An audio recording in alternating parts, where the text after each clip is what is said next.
visions through my dreams, seeing myself swimming in the universe. My ancestors gave me gifts to read cards, predict and heal. My name is Daphne, but spirit calls me Babaylan. Angels communicate through numbers. Intuition is so deep. The gift I fully embrace within.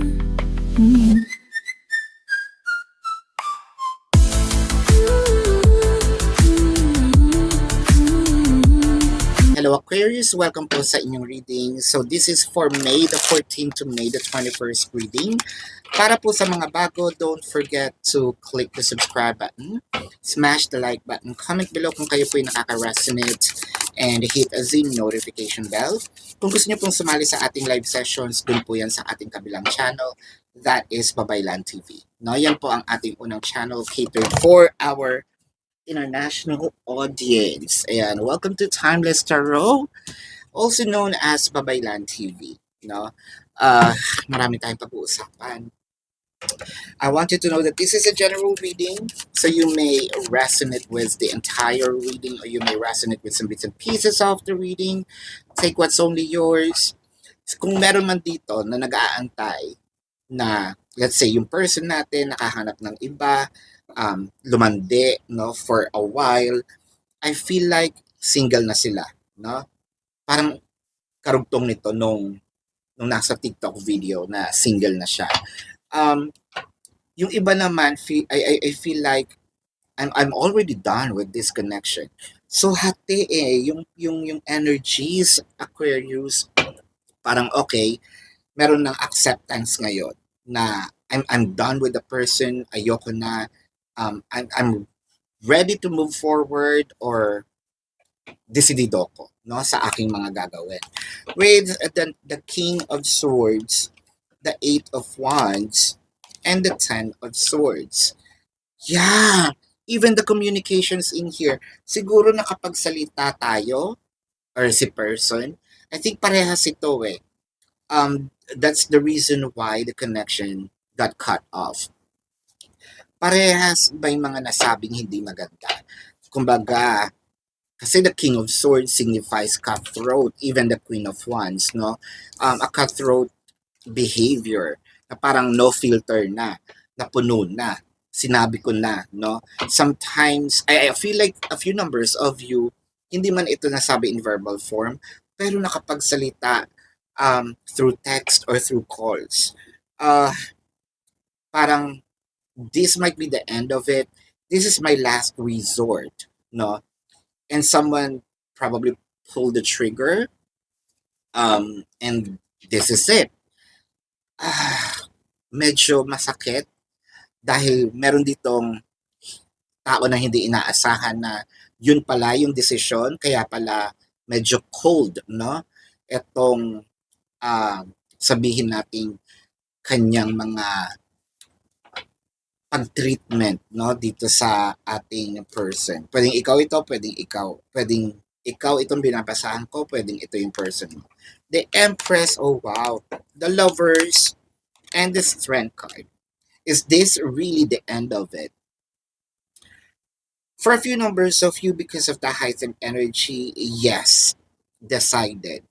But I feel like kapag humupa na itong galit, humupa na yung heightened energy, dun mararamdaman na, sandali, mali nga yung nasabi ko, or kung tama man, I went overboard, no?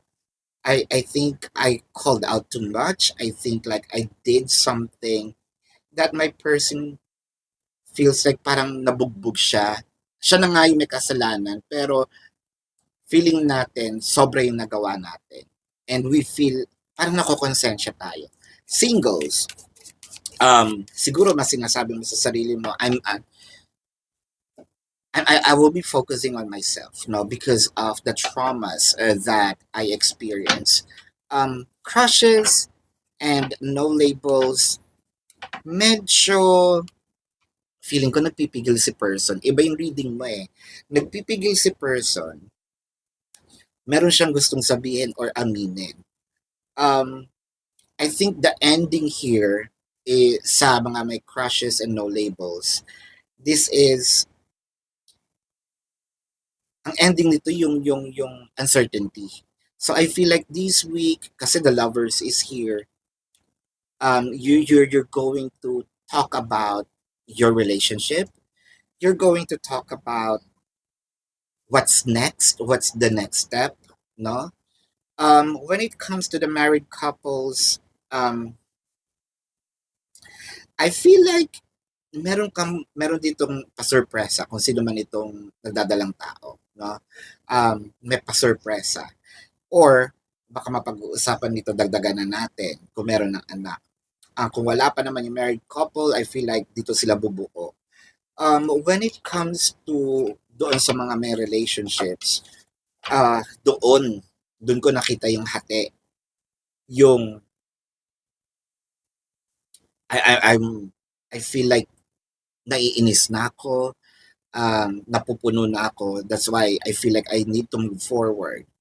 Yung iba naman, chances are, mas pipiliin naman itong i-close yung chapter ng pagiging pagkarelasyon. I feel like mapag-uusapan naman dito yung cohabitation, proposal, or marriage. When it comes to the third party situation, and doon, third party situation, medyo focus sila sa iyo ngayon. Ito namang separated couples, may pagtitimpi eh, pero alam mo na medyo ino-open na ni person yung sarili niya or ino-open mo na rin yung sarili mo about reconciliations, no? With the Ten of Wands, the Queen of Wands, and the Five of Pentacles. Panandalian nga lang ba ito?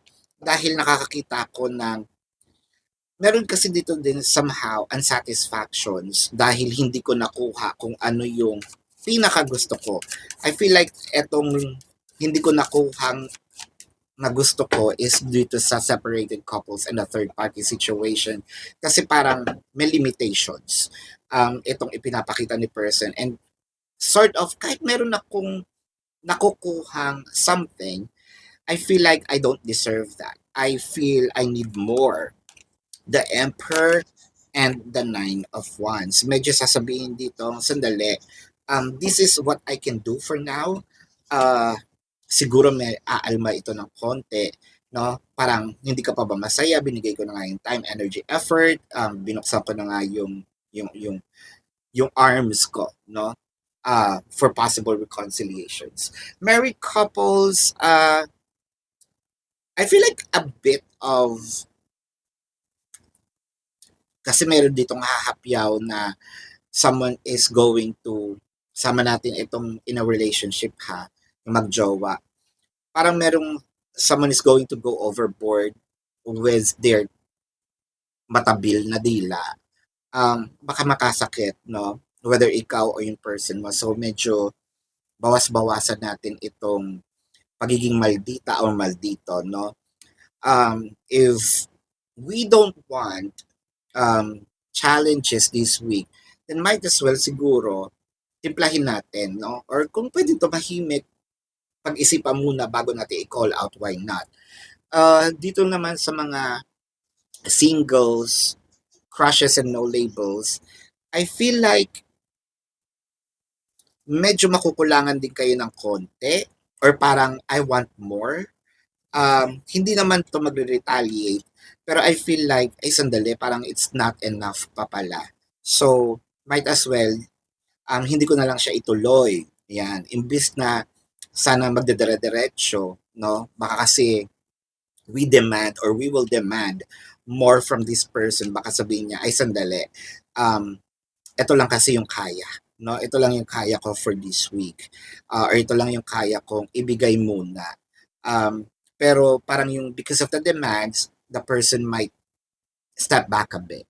This is your reading, Aquarius. Let's check the zodiac sign of your person. Pero bago po yan, gusto ko pong ipaalam sa inyo na dito po sa ating kabilang channel, Babaylan TV. Yan po ang ating unang channel catered for our international audience. Nagla-live po tayo dyan. Pero kung hindi nyo po maabutan yung live sessions, pwede naman kayo magtanong dito sa ating comment section as long as yung question po is answerable by yes or no.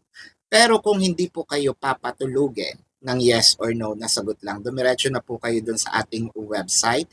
Sa description box ng video na ito, there is a link. Click the link, you will be routed to my website. Nandun po yung information, name, number, QR code, amount per question. Yan, take advantage of the 4 questions plus 1 kasi discounted na po yun. And if you want to book a private reading, nandun din po siya. No? So let's check the zodiac sign of your person. This can be their sun sign or a placement in their chart. I'm seeing Leo, Aries, Taurus, Gemini, Sagittarius. Ayan. Yes, this is your reading. Love and light to you. Namaste. See you po sa susunod na readings. Goodbye.